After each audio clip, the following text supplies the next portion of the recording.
اللهم انفعنا بما علمتنا وعلمنا ما ينفعنا وزدنا علما وبارك لنا في علمنا وارزقنا الإخلاص في القول والعمل كاملا ونسألك اللهم علما نافعا لا ينسى آمين يا رب العالمين. Alhamdulillah, Bapak Ibu rahimani wa rahimakumullah. Kita lanjutkan pengajian kitab Riyadhul Musafirin yang berisi 40 hadis tentang safar, dan kita sudah sampai pada bab terakhir, yaitu bab adab-adab setelah safar. Dalam bab ini ada 4 hadis, hadis 36, 37, 38, 39, 40. Hadis yang pertama kita baca dulu. An Aisyah qala Rasulullah sallallahu alaihi wasallam, "Idza qada ahadukum hajjahu falyu'ajjil ruju'a ila ahlihi fa innahu a'dhamu li ajrihi." Rawahul Hakim.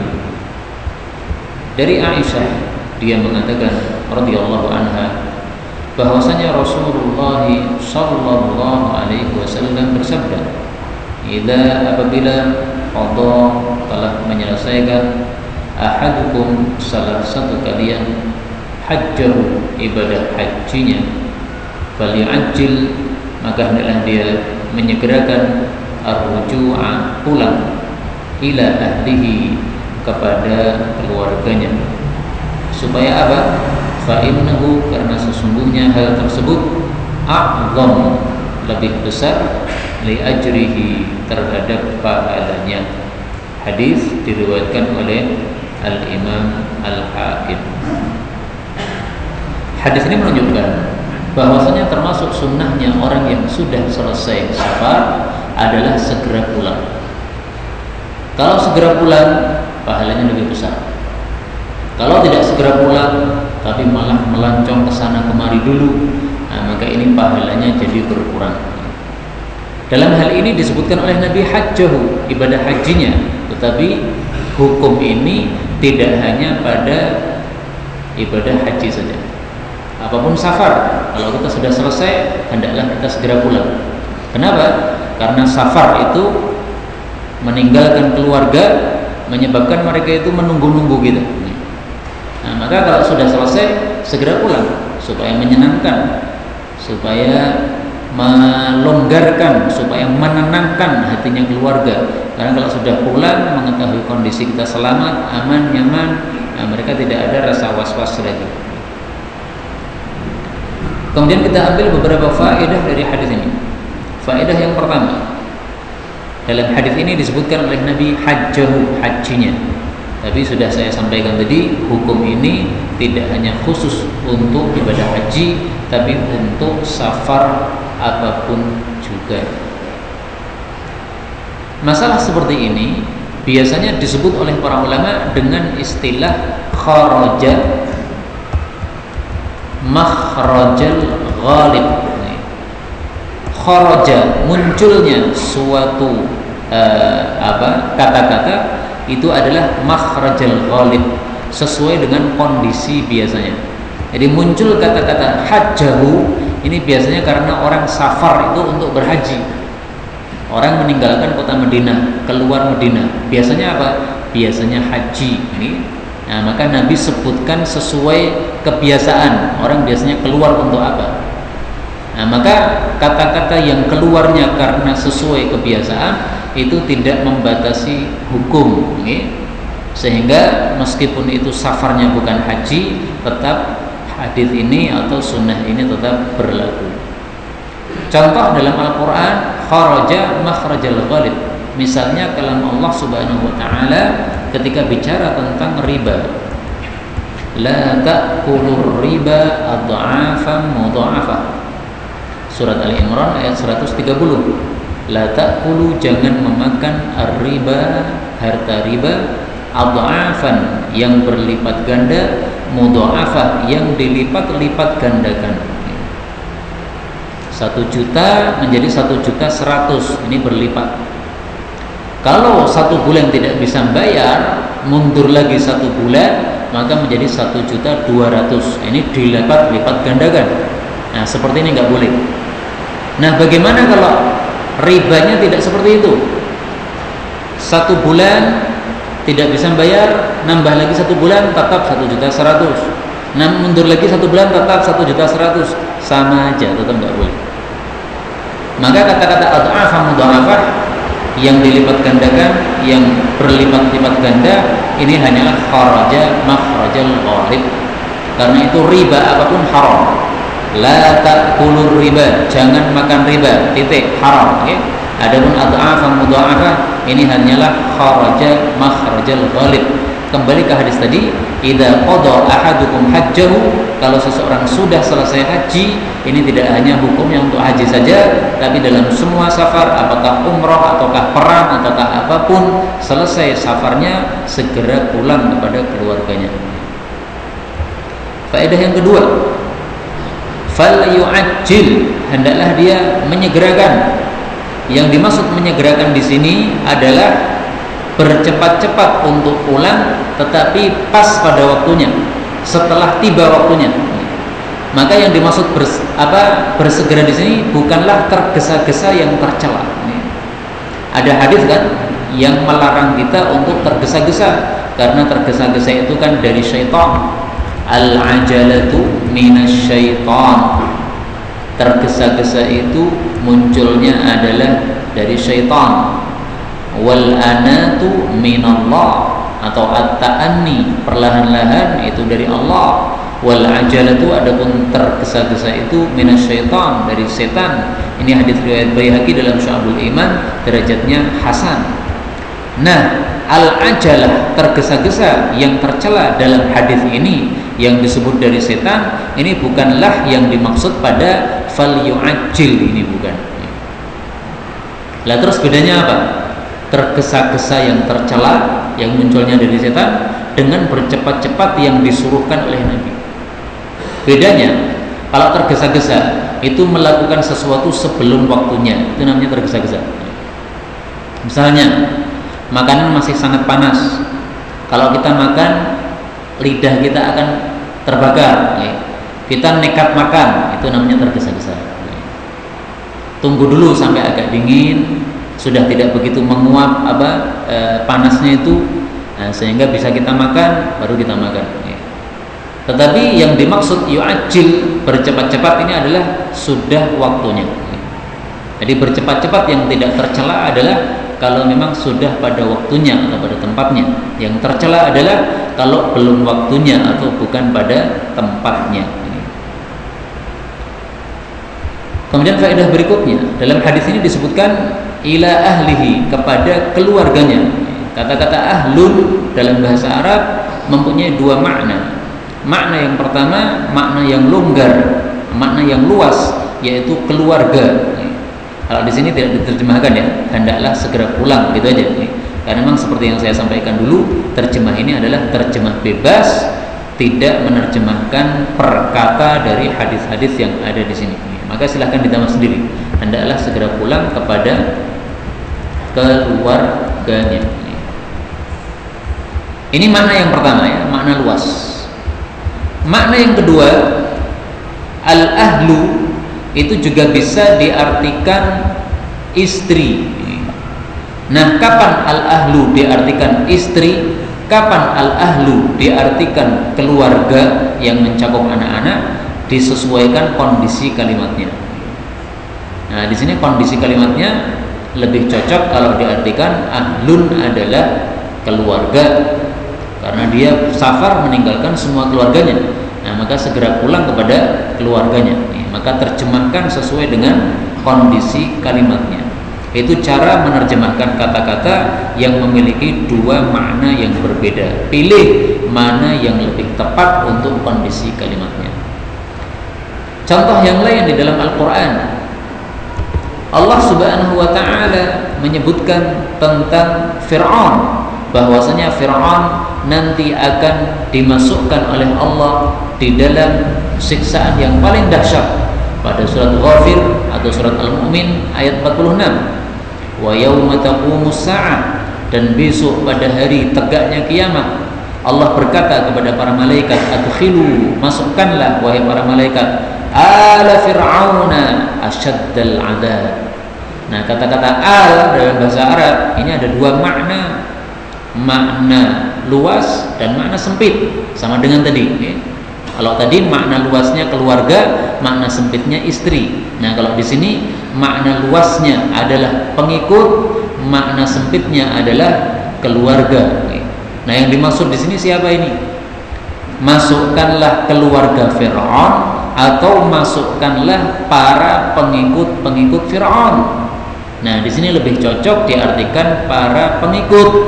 Karena kalau diartikan keluarga, ternyata keluarga Fir'aun ada yang beriman.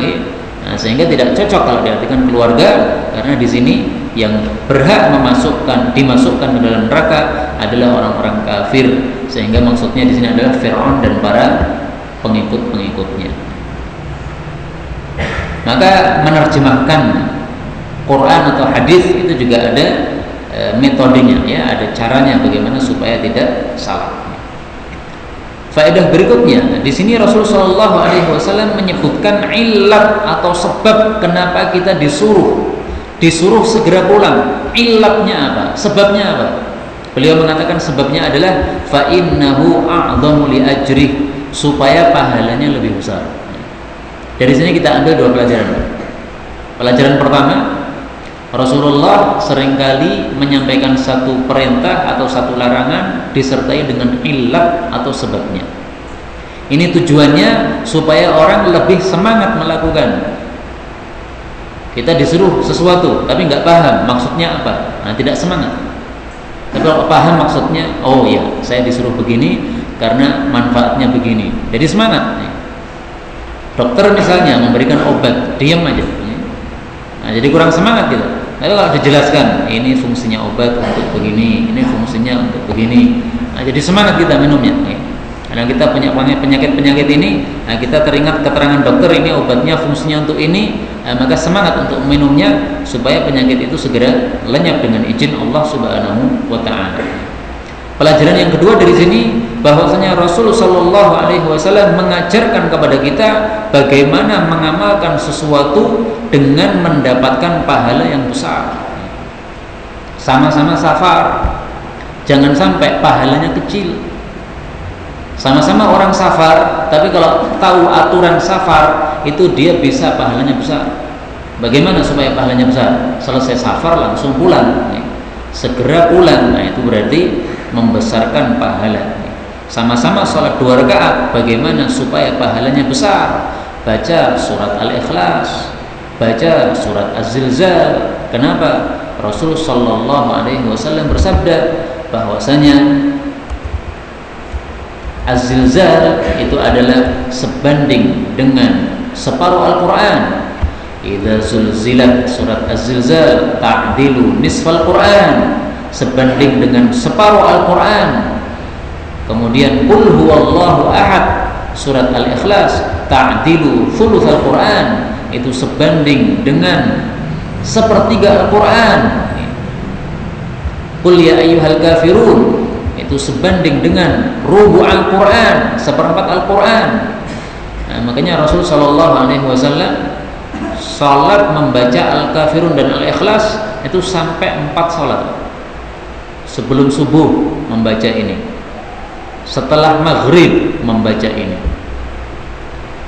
setelah tawaf membaca ini, salat witir 3 rakaat, rakaat kedua 3 baca ini. Kenapa? Pahalanya besar. Beliau selesai salat witir 3 rakaat, kadang-kadang beliau itu nambah lagi salat 2 rakaat sebelum subuh dengan duduk salatnya itu, membaca rakaat pertama Az-Zilzal, rakaat kedua Al-Ikhlas. Kenapa? Nah, ini pahalanya lebih besar sebanding dengan membaca sepertiga Al-Quran. Jadi sama-sama salat 2 rakaat, bisa pahalanya lebih besar, bisa pahalanya lebih kecil, tergantung bagaimana dia melakukan. Nah, di sini beliau mengajarkan kepada kita, kalau safar supaya pahalanya lebih besar, gimana? Pulangnya disegerakan. Kita lanjutkan hadis berikutnya. Hadis ke-37.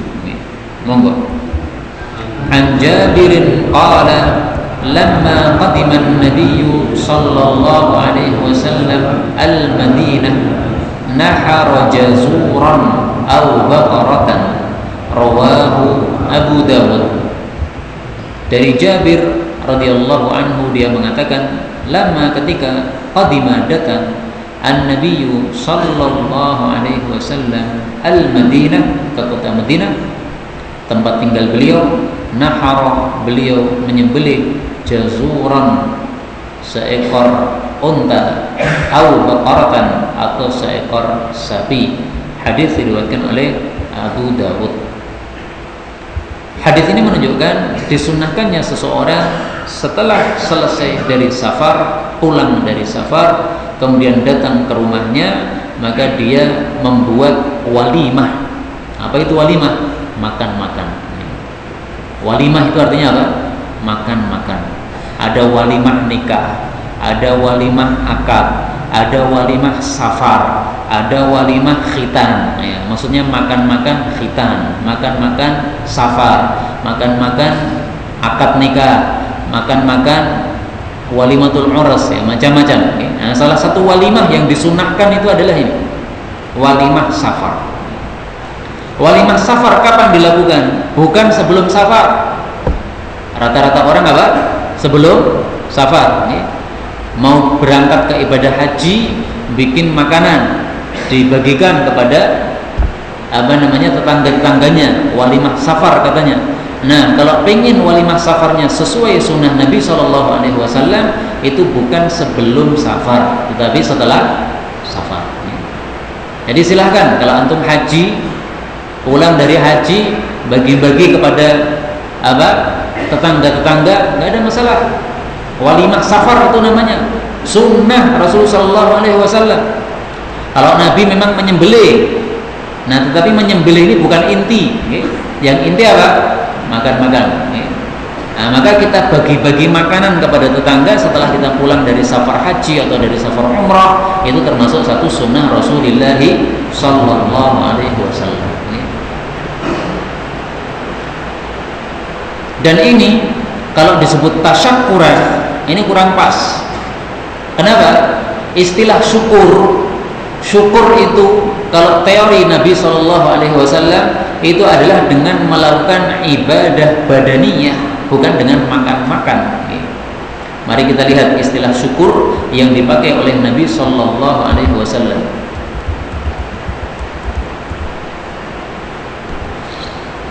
Hadis riwayat Bukhari dan Muslim, bahwasanya Rasulullah sallallahu alaihi wasallam la yaqumu, berdiri salat malam, liyusalliya, untuk salat malam, hatta tarima qadamahu, sampai kedua telapak kaki beliau itu bengkak-bengkak, au saqahu, atau kedua betisnya bengkak-bengkak.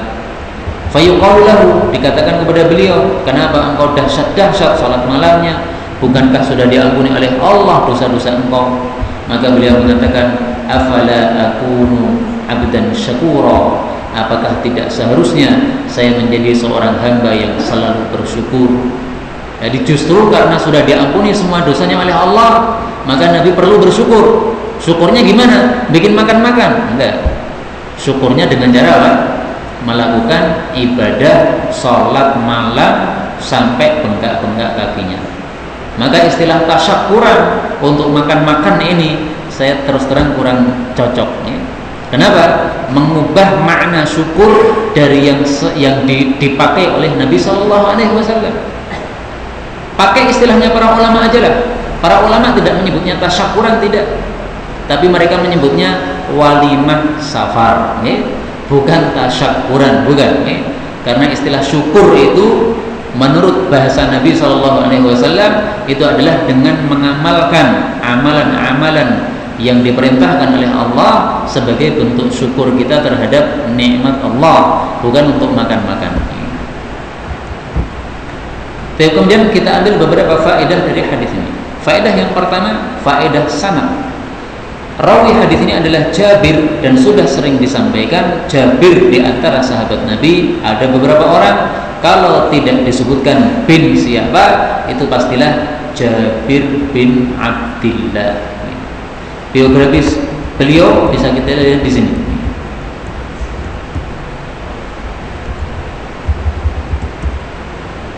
Nah ini Jabir bin Abdillah Al-Khazraji Al-Ansari, seorang sahabat Ansar, Al-Khazraji dari suku Khazraj. Sahabi, seorang sahabat Nabi. Wafatnya setelah 70 Hijriah. Wafatnya di Madinah. Nabi wafat 11 Hijriah. Sementara Jabir ini wafatnya setelah 70 Hijriah. Berarti dia masih hidup 60 tahun setelah Nabi wafat. Nah, dari sini kita tahu berarti Jabir ini termasuk sahabat-sahabat muda Nabi. Karena dari kematian Nabi dia masih 60 tahun lagi hidupnya. Nah, dari sini kita tahu apa? Dia termasuk sahabat-sahabat muda, tapi ilmunya banyak sekali hadis-hadis yang diriwayatkan oleh Jabir ini. Imam Az-Zahabi mengatakan sahabi, dia adalah seorang sahabi aqabi. Apa maksudnya aqabi? Yaitu yang menghadiri pada kejadian di Aqabah, perjanjian Aqabah. Nah, beliau ikut dalam kejadian itu sehingga disebut dengan istilah aqabi, mengikuti atau hadir pada perjanjian di Aqabah. Faedah yang kedua, dalam hadis ini disebutkan nahara, beliau menyembelih jazuran, seekor unta atau seekor sapi. Sudah disampaikan tadi, menyembelih ini bukan inti, yang inti adalah makan-makan atau walimahnya. Nah, maka silahkan membagi makan-makan. Ketika kita pulang dari safar yang jauh, beberapa hari kita meninggalkan kampung kita, maka bagus untuk membagi-bagi makanan kepada orang-orang yang ada di sekitar kita.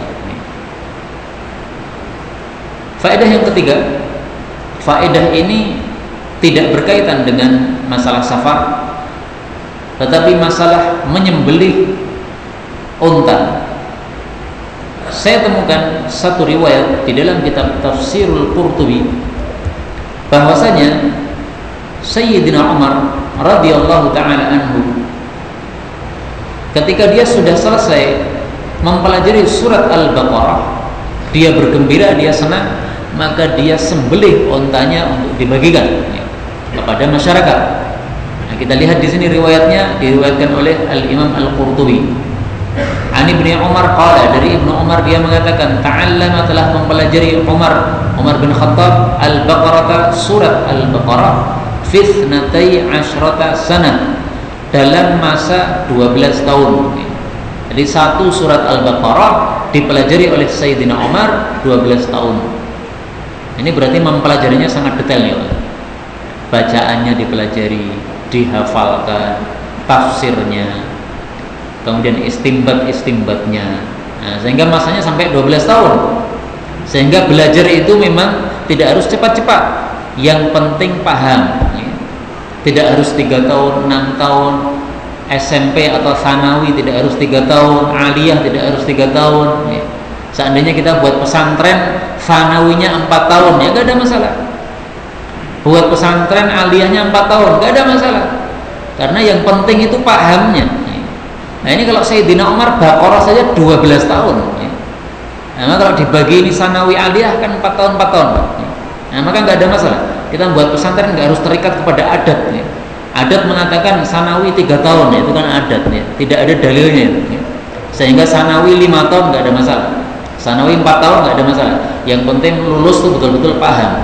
Daripada kita kejar target mengikuti adat tapi malah keluar atau lulus belum paham. Baik, falamma khatamaha, tatkala dia sudah mengkhatamkan Al-Baqarah, nahara jazuran, beliau menyembelih unta. Yang kemudian disebut oleh orang-orang apa? Tasyakuran. Tapi sekali lagi istilah ini tidak pas. Syukur itu untuk ibadah badaniyah, kita menambah ibadah kepada Allah Subhanahu wa taala dalam rangka mensyukuri nikmat-nikmat Allah Subhanahu wa taala dengan salat malam dan yang lain-lainnya tadi. Bisa juga dengan sedekah, tidak harus apa? Amal badaniyah. Kita lanjutkan hadis 38. Monggo.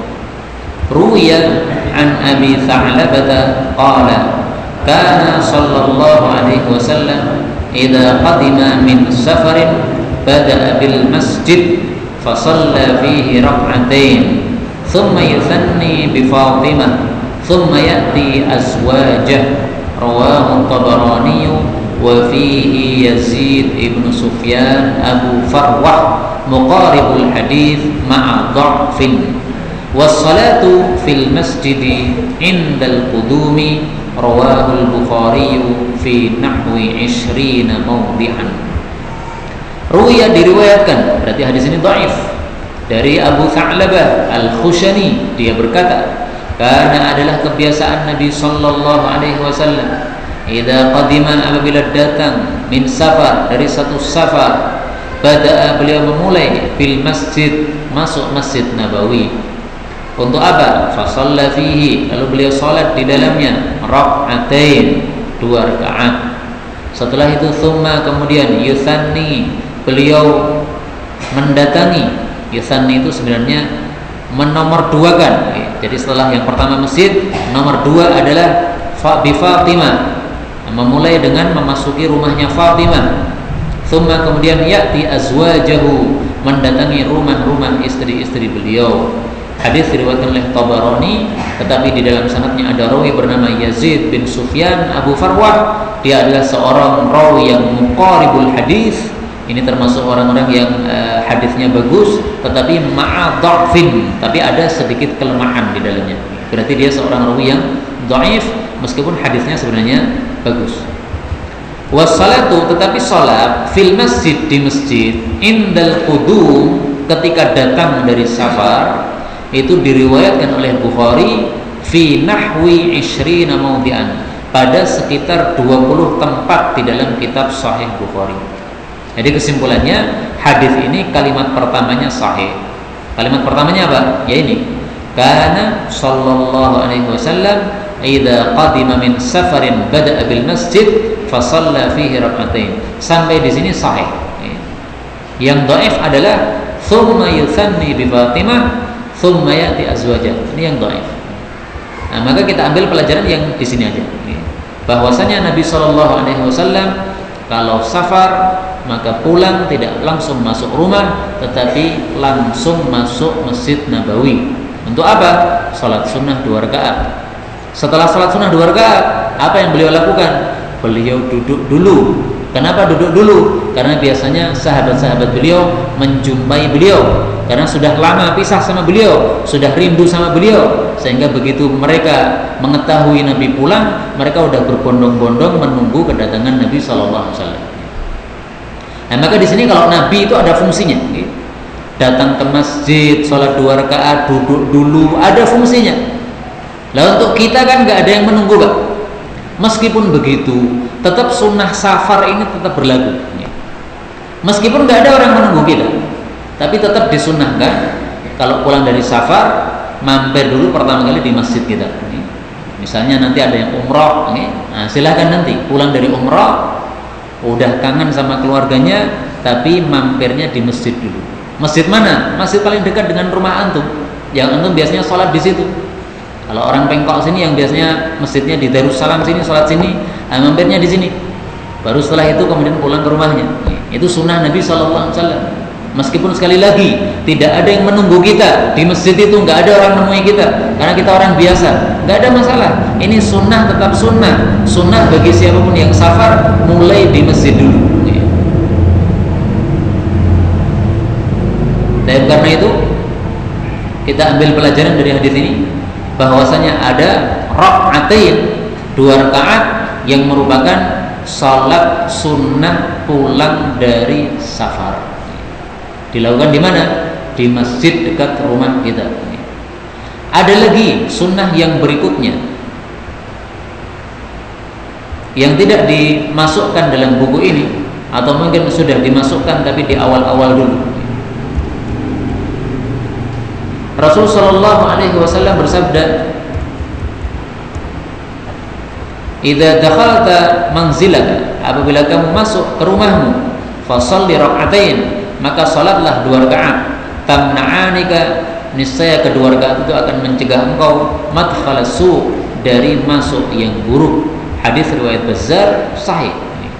Nah, kalau ini tidak harus menunggu safar.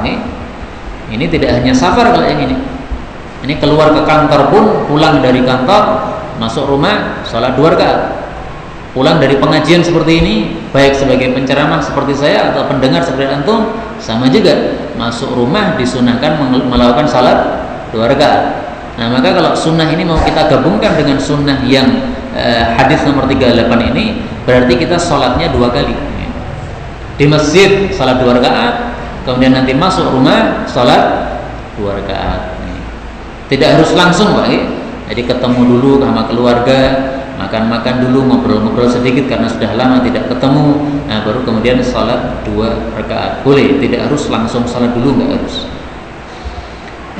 Faedah yang lain, dalam hadis ini disebutkan bahwasanya Rasulullah sallallahu alaihi wasallam shalla fihi rakaatain.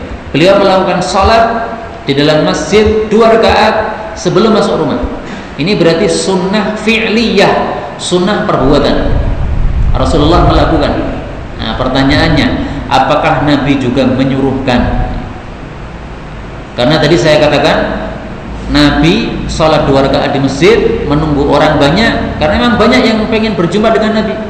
Tapi kita tidak ada yang menunggu, kok tetap sunnah. Apakah ada perintah dari Nabi? Siapa yang safar hendaklah memulai dengan masjid dulu ketika pulang.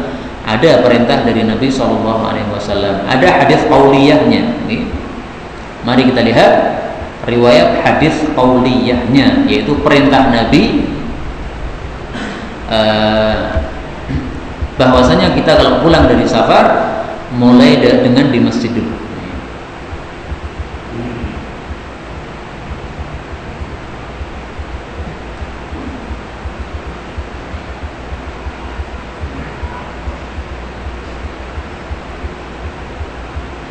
Ini hadis tentang Jabir radhiyallahu taala anhu. Jabir di tengah jalan, ontanya dibeli oleh Nabi SAW. Kemudian setelah dibeli oleh Nabi SAW, maka Jabir ini meminta syarat, ya Rasulullah, istathnaitu alaihi humlanahu ila ahli. Saya minta izin, ini saya pakai dulu kendaraan ini karena saya masih perlu sampai ke rumah, nanti sampai di Madinah. Karena ini belinya di tengah perjalanan. Falamma balaghtu ataituhu bil jamal.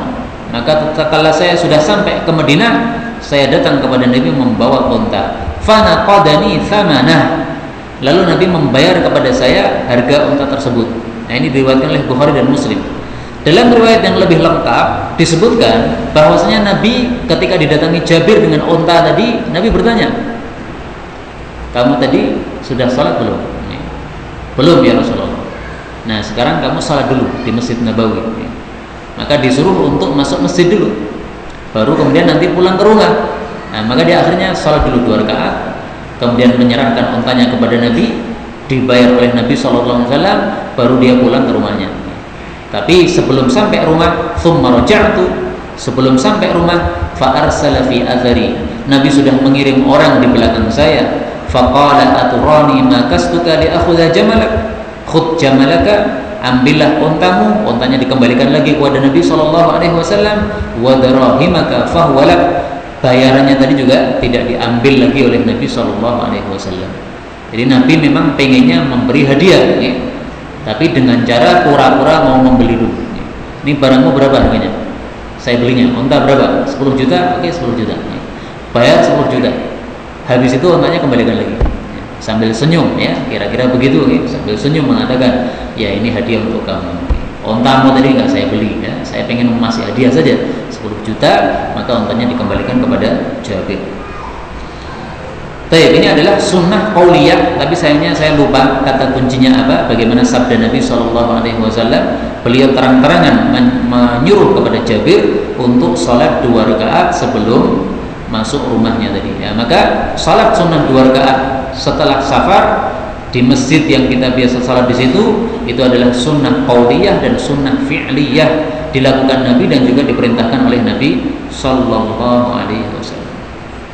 Faedah berikutnya, dalam hadis yang dhaif ini disebutkan, setelah beliau salat 2 rakaat, kemudian mulai masuk rumahnya Fatimah, baru kemudian masuk ke rumah istri-istrinya dulu. Ini berarti Fatimah di mata Nabi SAW punya kelebihan di atas istri-istri beliau. Makna ini bahwasanya Fatimah memiliki keistimewaan di mata Nabi SAW adalah makna yang sahih. Banyak hadis-hadis menunjukkan bahwasanya Rasul SAW sangat-sangat menyayangi Fatimah radhiyallahu anha. Kita lihat salah satu hadisnya, apa sabda beliau menunjukkan cintanya beliau kepada Fatimah alaihissalam. Beliau pernah suatu kali mengatakan, Fatimah itu bad'atun minni, adalah satu bagian tubuh dariku, ya. Karena anak itu kan hasil dari mani seorang bapaknya, ya. Nah, maka dikatakan oleh Nabi itu adalah bad'atun minni, satu bagian tubuh dariku. Faman aghdabaha, siapa yang membikin marah Fatimah, aghdabani, berarti dia sudah membikin marah saya. Ini ada sababul wurudnya, kenapa Nabi mengatakan begini. Fasami'tuhu hina tasyahhad, pada suatu hari Nabi mengucapkan tasyahud, khutbah, mau khutbah biasanya tasyahud. Setelah itu mengucapkan amma ba'du ankahtu Abul As, saya sudah menikahkan Zainab putri saya dengan Abul As ibnu Rabi'. Fahaddatsani wa sadaqani, dia ngomong kepada saya jujur, tidak akan menyakiti anaknya, nanti akan berbuat baik kepada anaknya, misalnya gitu ya, jujur. Wa inna Fatimah bad'atun minni, sementara Fatimah anak saya adalah satu bagian tubuh dariku. Wa ini akrah, saya sangat tidak suka ayyasu'aha, bahwasanya sesuatu membikin sedih dia. Nah, ini ceritanya karena Ali itu akan poligami. Nah, Rasul sallallahu alaihi wasallam tidak izinkan Ali untuk mempoligami Fatimah. Kenapa? Ini tadi, akrahu, saya tidak suka, kata Nabi, ayyasu'aha, bahwasanya ada sesuatu menyusahkan hatinya Fatimah. Karena menyusahkan hatinya Fatimah sama dengan menyusahkan saya. Ini hukum khusus untuk Fatimah lagi, tidak bisa diterapkan untuk semua putri-putri kita, enggak. Karena kalau begitu kita akan apa? Melenyapkan syariat poligami nanti. Dan ini di sini Nabi melarang sangat pantas sekali. Beliau mengatakan, wallah, demi Allah, la tajtami, tidak boleh kumpul, tidak boleh poligami bintu Rasulillah, putranya Rasulullah sallallahu alaihi wasallam, wa bintu aduwillah, dengan putrinya musuh Allah. Karena waktu itu Ali bin Abi Thalib akan menikahi putrinya Abu Jahal atau Abu Lahab, saya lupa. Yang jelas salah satu dari putrinya musuh Allah. Nah, ini tidak pas seperti ini. Putrinya Rasulullah digabungkan, dipoligamikan dengan putrinya musuh Allah. Ini tidak seimbang, tidak selevel ini. Nah, maka tidak pas seperti ini. Wajar kalau Rasulullah SAW kemudian marah, tidak mengizinkan kepada Ali bin Abi Thalib. Fataraka Aliyun al-khitbah, maka Ali bin Abi Thalib pun meninggalkan lamaran tersebut. Nah, ini salah satu contoh bagaimana Rasulullah SAW sangat mencintai Fatimah radhiyallahu anha lebih daripada istri-istri beliau. Memang dia punya keistimewaan yang lebih baik daripada istri-istri Nabi sallallahu alaihi wasallam. Dalam hadis yang sahih, Rasul sallallahu alaihi wasallam bicara tentang Fatimah, bahwasanya Fatimah adalah sayyidatu nisa'i ahli jannah. Ada seorang malaikat turun, atani malakun, ada seorang malaikat datang turun dari langit, fasallama alayya, membaca salam kepada saya, kepada Nabi. Nazala minas sama, turun dari langit malaikat ini. Lam yanzil qablaha, belum turun sebelumnya, turunnya baru sekali ini. Fabasyarani, dia memberikan kabar gembira kepada saya, dua kabar gembira. Yang pertama, Anal Hasan wal Husain, cucu Nabi SAW, Sayyidah Syababi Ahli Jannah, adalah tokoh pemuda-pemuda ahli jannah. Wa anna Fatimah, kabar yang kedua bahwasanya Fatimah putri beliau sayyidatu nisa'i ahli jannah, dia adalah tokoh wanita-wanita ahlul jannah. Hadis sahih riwayat Ibnu Asakir, juga diriwayatkan oleh kitab Sunan dengan redaksi yang berbeda.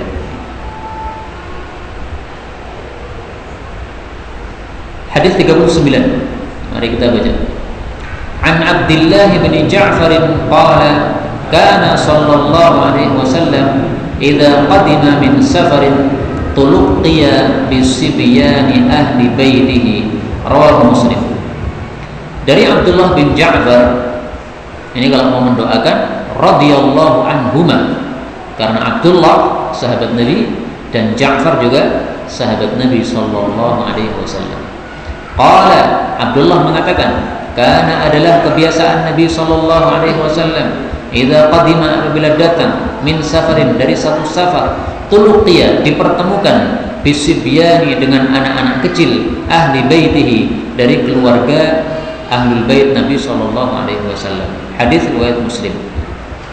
Jadi termasuk sunnah Nabi sallallahu alaihi wasallam, kalau ada bapak kita yang safar, ibu kita yang safar, nah kita yang sudah punya anak-anak, cucu-cucunya bapak-bapak kita, dibawa semuanya, menyambut neneknya, menyambut kakeknya. Ini termasuk sunnah Nabi, sunnah di baginda Nabi sallallahu alaihi wasallam.